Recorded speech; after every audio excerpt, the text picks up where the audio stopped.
Hi everyone, here we've got Xiaomi Poco C3 and let me show you how to update apps on this device.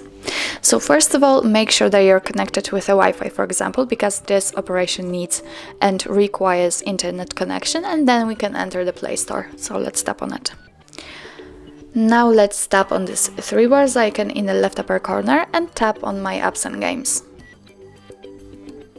And as you can see here, we've got the list of all updates pending, so here we've got a lot of updates to download. Of course, you can update all of those apps just by tapping on this big green button, Update All.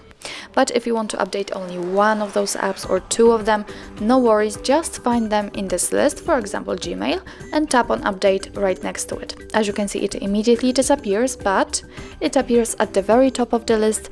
Now it is downloading, and after that time, it will be successfully installed and updated. So actually, that's all. This is how to update apps in your Xiaomi Poco C3.